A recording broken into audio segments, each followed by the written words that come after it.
Hello बच्चों, तो आप सभी का हमारे इस YouTube चैनल मिशन 2 पे आप लोगों का बहुत बहुत स्वागत है। तो बच्चों, आज हम क्लास 9th का हिंदी का model paper weekly test model paper set 1 को करने जा रहे हैं। और ये जो मॉडल पेपर है आपके टेस्ट के लिए, आपके वीकली टेस्ट के लिए बहुत ही ज़्यादा इंपॉर्टेंट है। तो आप इस वीडियो को शुरू से लेकर अंत तक ज़रूर देखना और अपने सभी साथियों को शेयर ज़रूर कर देना। तो चलिए फिर शुरू करते हैं हिंदी के इस मॉडल पेपर सेट 1 को। इसमें जितने भी महत्वपूर्ण सवाल दिए गए सभी सवालों को हम लोग एक एक करके देखते हैं। देखिए, इसका जो सबसे पहला क्वेश्चन है काफी इंपॉर्टेंट है। नाना साहब का क्या नाम था? ठीक है, तो ऑप्शन आपके पास मैना, धुंधुपंत, तात्या टोपे, इनमें से कोई नहीं। तो नाना साहब का जो नाम था ना बच्चों, ये धुंधुपंत था। क्या था? धुंधुपंत। ऑप्शन नंबर 20 का बिल्कुल राइट हो जाएगा। चलिए बढ़ते हैं हम लोग दूसरे नंबर सवाल पे। दूसरा नंबर जो सवाल है, क्या लिखा हुआ है? नाना साहब की पुत्री मैना को भस्म कर दिया गया, पाठ में किस ईस्वी स्वतंत्रता संग्राम से संबंधित कथा है? ठीक है, तो नाना साहब की पुत्री मैना जो भस्म कर दी गई, जो चैप्टर है बच्चों, ये चैप्टर जो है स्वतंत्रता संग्राम से रिलेटेड है। और ये कब का है बच्चों, किस ईस्वी का है, ये आपको बताना है। ठीक है, तो ये जो है 1757 ईस्वी। ठीक है, 1757 को जो क्रांति है उसी के बारे में बताया गया। ऑप्शन नंबर ए का बिल्कुल बिल्कुल राइट हो जाएगा। चलिए बढ़ते हैं हम लोग अगले सवाल में। क्या लिखा हुआ है? किस ब्रिटिश ने देवी मैना पर दया भाव दिखाई? ठीक है, तो किस ब्रिटिश ने देवी मैना पर दया भाव दिखाई बच्चों? तो ये सर टॉमस है। ठीक है, किसने दिखाया? सर टॉमस है। ऑप्शन नंबर डी का बिल्कुल राइट हो जाएगा। आगे देखते हैं नेक्स्ट सवाल यहाँ पे।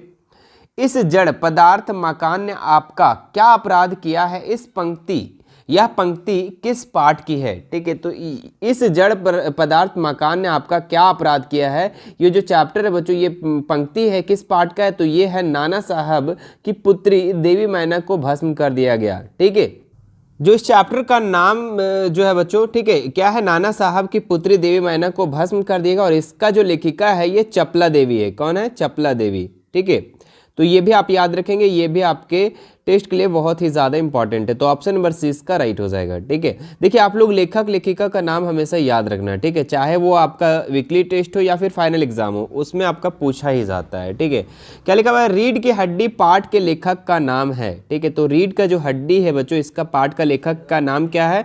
तो इसका नाम है बच्चों जगदीश चंद्र माथुर। ऑप्शन नंबर 20 का बिल्कुल राइट हो जाएगा। ठीक है, आगे देखते हैं नेक्स्ट सवाल। रीढ़ की हड्डी पाठ का उद्देश्य है, ठीक है, क्या है? नारी शिक्षा को समाज में सॉरी यहाँ पे मिसप्रिंट हुआ है, समाज होगा यहाँ पे, है ना, समाज में स्थान दिलाना। ठीक है, बाकी दूसरा जो ऑप्शन है, नारी शिक्षा को समाज में स्थान नहीं दिलाना, नारी के विवाह में प्रपंच होना, नारी के मान सम्मान को ठेस पहुंचाना। तो रीढ़ के हड्डी का जो उद्देश्य है बच्चों, ऑब्जेक्ट है, वो क्या है? नारी शिक्षा को समाज में स्थान दिलाना। ठीक है, ऑप्शन नंबर ए इसका बिल्कुल राइट हो जाएगा। आगे देखते हैं नेक्स्ट सवाल यहाँ पे। रीढ़ की हड्डी एकांकी का मुख्य पात्र है। ठीक है, तो रीढ़ की हड्डी में जो एकांकी मुख्य पात्र, इसका जो मेन रोल निभा रहे बच्चों, ये किसका है? राम स्वरूप, गोपाल प्रसाद, या शंकर, या फिर उमा का? तो ऑप्शन नंबर डी इसका बिल्कुल राइट हो जाएगा, उमा का। ठीक है, चलिए आगे बढ़ते हैं नेक्स्ट सवाल यहाँ पे। रीढ़ की हड्डी एकांकी में गोपाल प्रसाद का व्यक्तित्व कैसा था? ठीक है, तो इसका चरित्र कैसा था, इसका व्यक्तिगत कैसा था बच्चों? ठीक है, ये चतुराई भरा था, डरपोक स्वभाव वाला, मिथ्यावादी, या शालीन? ठीक है, तो गोपाल प्रसाद जो थे बच्चों, इसका जो था ये बहुत चतुर था, चतुराई भरा था। ठीक है, ऑप्शन नंबर ए इसका राइट हो जाएगा। आगे देखते हैं हम लोग यहाँ पे 9 नंबर सवाल। इनमें से फूल का पर्यायवाची शब्द है। ठीक है, यहाँ देखिए पर्यायवाची आपको शब्द बताना है कि फूल को और कौन कौन से वर्ड से हम लोग जानते हैं, कौन कौन से शब्द से जानते हैं। ठीक है, तो सुमन, शुभम, सुंदर, सुकर्ण। ठीक है, तो फूल को हम लोग सुमन के नाम से भी जानते हैं बच्चों। ऑप्शन नंबर ए इसका बिल्कुल राइट हो जाएगा। फूल का पर्यायवाची शब्द जो होगा वो सुमन। ठीक है, आगे देखिए यहाँ पे अंधकार का सही विलोम शब्द क्या होगा? ठीक है, तो ये आपका अपोजिट वर्ड बताना है। ठीक है, विलोम शब्द उल्टा शब्द बताना है। तो अंधकार का क्या हो जाएगा? प्रकाश हो जाएगा, है ना। ऑप्शन नंबर ए इसका राइट हो जाएगा। ठीक है, आगे देखते हैं नेक्स्ट हम लोग। देखिए यहाँ तक हम लोग कुछ ऑब्जेक्टिव सवाल को किए थे, अब कुछ सब्जेक्टिव क्वेश्चन को कर लेते हैं जो आपके टेस्ट या फिर फाइनल एग्जाम के लिए इंपॉर्टेंट है। क्या लिखा हुआ? बालिका मैना ने सेनापति हे को कौन कौन से तर्क देकर महल की रक्षा के लिए प्रेरित किया? ठीक है, तो बालिका मैना जो थे, ठीक है, ये सेनापति हे जो सर टॉमस है, तो उनको कौन कौन से जो तर्क है वो देकर और महल का रक्षा करने के लिए मोटिवेट किया बच्चों। ठीक है, तो यहाँ पे देखिए आपका नीचे लिखा हुआ है, बालिका मैना ने अपने पिता के महल की रक्षा के लिए निम्नांकित तर्क दिए। कौन कौन से हैं? नंबर 1, क्या है, मैना ने तर्क दिया कि महल को गिराने से सेनापति के किसी भी उद्देश्य की पूर्ति ना हो सकेगी। मतलब कि बोल रहे हैं यहाँ पे मैना कि अगर हम महल को गिरा भी दोगे ना तो आपका कोई भी उद्देश्य पूरा नहीं होगा, कोई आपका सपना पूरा नहीं होगा। ठीक है, तो ये इस चीज़ को बता करके उसे जो है महल को तोड़ने से रोक रही थी। ठीक है, दूसरा नंबर जो पॉइंट है बच्चों, क्या लिखा हुआ है, मैना ने अंग्रेजों के विरुद्ध शस्त्र उठाने वालों दोषी बताया और कहा कि इस जड़ मकान से कोई अपराध किया है। मैना जो है अंग्रेज के विरुद्ध शस्त्र उठाने के लिए क्या बताया, दोषी बताया और कहा कि ये जड़, ऐसा नहीं है कि ये जड़ है, मकान कोई अपराध किया है आपका जो आप मकान को गिरा दोगे। ठीक है, तो ये भी आपका मैना जो बताए। ठीक है, आगे देखो, अंत में मैना ने सेनापति हे को अपना परिचय देकर बताया कि उन्हें उनकी पुत्री मेरी की सहेली की रक्षा ही करनी चाहिए। यहाँ पे मैना ने बोला कि सेनापति को जब कोई भी चीज़ नहीं हो पाया तो यहाँ पे अपना परिचय दिया वो कि आपकी जो बेटी है उसकी पुत्री जो है मेरी, ठीक है, उसी का सहेली जो है ये मैना है। ठीक है, तो उस चीज़ को बता करके और महल को रक्षा करने के लिए प्रेरित किया। ठीक है, यहाँ पे तीनों पॉइंट को आप अच्छे से नोट कर लेंगे। आगे देखिए नेक्स्ट सवाल क्या लिखा, मैना जड़ पदार्थ मकान को बचाना चाहती थी पर अंग्रेज उसे नष्ट करना चाहते थे। क्यों? ठीक है, मैना जो है मकान को बचाना चाहते लेकिन अंग्रेज उसे नष्ट करना चाहते थे, तो क्यों नष्ट करना चाहते थे, है ना, इसके बारे में आपको लिखना है। देखिए, देवी मैना उसी मकान में पली बड़ी थी। ठीक है, तो जो मैना थी, ठीक है, वो उस मकान को इसलिए बचाना चाहते थे कि वहाँ पे वो पली बड़ी थी, वहीं पे उसका पालन पोषण हुआ था, है ना, उसी में उसकी बचपन की पिता कि परिवार की यादें समाई हुई थी। मतलब वो जो मकान था उसमें उसकी बचपन की यादें थी, पिता के परिवार की यादें समाई हुई थी, इसलिए वह जड़ मकान उसके लिए भरी पूरी जिंदगी के समान था। ठीक है, वह उसके जीवन का भी सहारा हो सकता था, इसलिए वह उसे बचाना चाहते थे। ठीक है, तो वो उसका जीवन का सहारा भी वो एक मकान हो सकता था। ठीक है, और वहाँ पे पली बड़ी थी, उसका पूरा याद उससे जुड़ा हुआ था उस मकान से, इसीलिए वो बचाना चाहते थे ना। आगे देखो नेक्स्ट लिखा हुआ है, अंग्रेजों के लिए वह राजमहल उसके दुश्मन नाना साहब की निशानी था। ठीक है, वे उनकी हर निशानी को मिट्टी में मिला देना चाहते थे ताकि देश में फिर कोई अंग्रेज के विरुद्ध आवाज ना उठाए। ठीक है, तो अंग्रेज, अब बताओ यहाँ पे मकान तो मैना बचाना चाह रही थी लेकिन अंग्रेज उसे क्यों बचाना चाह रहे थे, अंग्रेज उसे क्यों तोड़ना चाह रहे थे, तोड़ना क्यों चाह रहे थे, वो तो इसलिए तोड़ना चाहते थे कि नाना साहब जो थे ना, नाना साहब जो उनके पिता थे वो उनके दुश्मन थे अंग्रेज का। ठीक है, और वो अपने जो अंग्रेज थे वो दुश्मन के हर निशानी को मिट्टी में मिला देना चाहते थे। ठीक है, ताकि वो ऐसा उन पे खिलाफ कार्रवाई करे ताकि ऐसा कोई भी फिर अंग्रेज के विरुद्ध आवाज़ ना उठाए। ठीक है, तो आप इसे नोट कर लेंगे। आगे देखते हैं नेक्स्ट सवाल यहाँ पे, शंकर जैसे लड़के या उमा जैसी लड़की समाज को कैसा व्यक्तित्व की ज़रूरत है, तर्क सहित उत्तर दीजिए। ठीक है, तो समाज में आज उमा जैसे व्यक्तित्व स्पष्टवादिनी और उच्च चरित्र वाली लड़की ही हो आवश्यकता है। ऐसी लड़कियां ही गोपाल प्रसाद जैसे दोहरी मानसिकता रखने वाले लालची और ढोंगी वालों को सबक सिखा सकती है। ऐसी लड़कियों से ही समाज और देश प्रगति कर पाएगा जो आत्मविश्वास से भरी तथा निडर हो।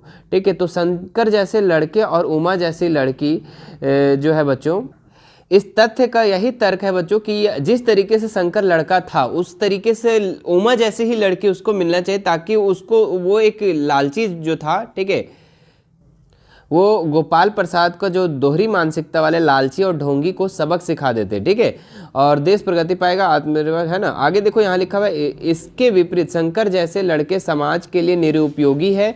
शंकर जैसे व्यक्ति समाज को कोई दिशा प्रदान नहीं कर सकते। तो आप इसे नोट अच्छे से कर लेंगे। आगे देखिए, हम लोग कुछ एक्स्ट्रा प्रैक्टिस क्वेश्चन कर लेते ताकि आपका टेस्ट अच्छा जाए। हम लोग हर मॉडल पेपर में एक्स्ट्रा क्वेश्चन को करते हैं, तो इस बार भी करेंगे।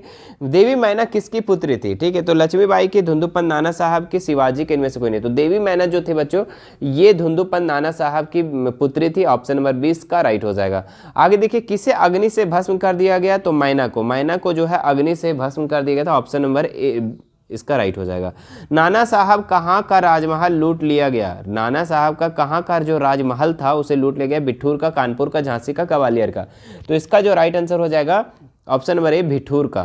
ठीक है, आगे देखिए नेक्स्ट सवाल यहाँ पे, किस ईस्वी के विद्रोही नेता धुंधुपन नाना साहब का वर्णन चपला देवी लिखित पाठ में हुआ। ठीक है, तो ये 1857, ऑप्शन नंबर 20 का राइट हो जाएगा। नाना साहब की पुत्री का क्या नाम था? तो देवी मैना था। ठीक है, बहुत ही अच्छा सवाल है, इंपॉर्टेंट सवाल है। आगे देखिए, गोपाल प्रसाद विवाह को क्या मानते थे? तो गोपाल प्रसाद जो है बच्चों, ये विवाह को बिजनेस मानते थे, है ना, बिजनेस। ऑप्शन नंबर सी इसका राइट हो जाएगा। रीढ़ की हड्डी किस प्रकार का पार्ट है? तो ये हाथ से एकांकी है। ऑप्शन नंबर सी इसका राइट हो जाएगा। आगे देखिए, रामस्वरूप अपनी बेटी की कौन सी शिक्षा को छुपाते थे? तो ये उच्च शिक्षा को क्या करते थे? रामस्वरूप अपनी बेटी की उच्च शिक्षा को क्या करते थे? छुपाते थे। ऑप्शन नंबर डी 20 का राइट हो जाएगा। रीढ़ की हड्डी पार्ट में किसकी रीढ़ की हड्डी खराब हो गई थी? तो ये शंकर का, शंकर की हड्डी यहाँ पे खराब हो गए थे बच्चों। ठीक है, ऑप्शन नंबर ए इसका राइट हो जाएगा। ठीक है, निरीह का क्या अर्थ है? तो निरीह का अर्थ है बच्चों मासूम। क्या अर्थ है? मासूम। ऑप्शन नंबर ए इसका राइट हो जाएगा। नाना साहब कहाँ असफल हो गए थे? तो नागपुर में, कानपुर में, लखनऊ में, झांसी में। ठीक है, तो नाना साहब जो बच्चों ये कानपुर में असफल हो गए थे। ऑप्शन नंबर 20 का राइट हो जाएगा। निम्न में से पृथ्वी का पर्यायवाची कौन है? ठीक है, तो पृथ्वी का पर्यायवाची अगर हम लोग इसमें देखें बच्चों तो वसुंधरा। वसुंधरा जो है पृथ्वी का पर्यायवाची है। पृथ्वी को हम लोग और दूसरे नाम से वसुंधरा के नाम से जानते हैं। इसमें गगन का पर्यायवाची कौन है? तो अंबर। अंबर गगन है बच्चों। ठीक है, गगन मतलब आकाश, और आकाश का पर्यायवाची शब्द क्या है? अंबर। ठीक है, तो गगन को हम लोग आकाश भी बोलते हैं, आसमान भी बोलते हैं, अंबर भी बोलते हैं। ऑप्शन नंबर ए इसका राइट हो जाएगा। ठीक है, एक शब्द को हम लोग बहुत शब्द से जानते हैं, है ना, उसी को हम लोग पर्यायवाची शब्द कहते हैं। इनमें से आंख का पर्यायवाची कौन नहीं है? तो नयन है, लोचन भी है, नासिक। नासिक जो है बच्चों ये आपका आंख का पर्यायवाची शब्द नहीं है। आदर का सही विलोम क्या होगा? तो आदर का हो जाएगा निरादर। क्या हो जाएगा? निरादर। ऑप्शन नंबर 20 का राइट हो जाएगा। दोस्त का सही विलोम क्या होगा? ठीक है, बहुत ही अच्छा सवाल है और लॉलीपॉप सवाल है। ठीक है, इस लॉलीपॉप सवाल का आपको जवाब देना है कमेंट में। ठीक है, लॉलीपॉप सवाल का आपको जवाब देना है। दोस्त का सही विलोम क्या होगा? दुश्मन, प्यारा, दोस्ती, दुश्मनी। ठीक है, आगे देखते हैं नेक्स्ट सवाल। यहाँ पे अमृत का सही विलोम शब्द होगा, अमृत का जो होगा बच्चों, ठीक है, विष। क्या होगा? विष। विष मतलब जहर। ठीक है, ऑप्शन नंबर ए इसका राइट हो जाएगा। आगे देखते हैं अनल अनिल का सही अर्थ भेद शब्द कौन सा है? तो अनल अनिल, एक अनल का मतलब होता है बच्चों, ठीक है, आग, और एक अनिल का मतलब होता है वायु। ऑप्शन नंबर सी इसका राइट हो जाएगा। आगे देखिए, कुल कुल का सही अर्थ भेद कौन सा है? तो कुल कुल का अर्थ है, एक कुल का मतलब होता है वंश और एक कुल का मतलब होता है किनारा। ऑप्शन नंबर 20 का राइट हो जाएगा। कुल कुल का सही अर्थ भेद वंश और किनारा। रीढ़ की हड्डी एकांकी का मुख्य पात्र क्या है? ये आपका इस मॉडल पेपर का लास्ट सवाल है और ये आपको कमेंट करके बताना है, क्योंकि ये क्वेश्चन हम ऊपर में करवा चुके हैं। रीढ़ की हड्डी का एकांकी का मुख्य पात्र कौन है बच्चों? ठीक है, उसका जो मेल रोल है वो किसका है? रामस्वरूप, गोपाल कृष्ण, शंकर, उमा। ठीक है, तो देखते हैं कितने लोग जवाब देते हैं। हमारे इस मॉडल पेपर को कितने लोग बच्चों ने ध्यान से देखा है? ठीक है, जिन जिन बच्चों ने ध्यान से देखा होगा उसका 110% इसका आंसर आप लोग कमेंट में जरूर करेंगे, है ना। ठीक है, तो ये था आप लोग का मॉडल पेपर सेट 1। ठीक है, और आप लोगों को बहुत जल्द सेट 2 भी मिल जाएगा। ठीक है, तो आप नीचे कमेंट करना, वीडियो को बाद में देख रहे हैं तो सेट 2 भी आप लोग को चैनल पे अपलोडेड मिलेंगी। ठीक है, और मेरे प्यारे बच्चों, आपको वीडियो को ज़्यादा से ज़्यादा शेयर करना है। ठीक है, शेयर करने में आप लोगों को कमी नहीं करना है। और वीडियो अगर आप चैनल पर फर्स्ट बार आए हो तो हमारे इस चैनल को सब्सक्राइब ज़रूर कर लेना। ठीक है, और घंटी का बटन भी ज़रूर दिखेगा बगल में, उसे भी आप दबा लेना। ठीक है, चलिए फिर बाकी मिलते हैं नेक्स्ट वीडियो में। अगर आप हमसे जुड़ना चाहते हैं तो हमारा Instagram, Telegram, WhatsApp group, WhatsApp channel, चारों सोशल मीडिया का लिंक मैं डिस्क्रिप्शन में दे दिया हूँ, वहाँ से आप हमसे ऐड हो सकते हैं और बेझिझक कोई भी सवाल कर सकते हैं। ठीक है, चलिए फिर मिलते हैं नेक्स्ट वीडियो में। Thank you so much.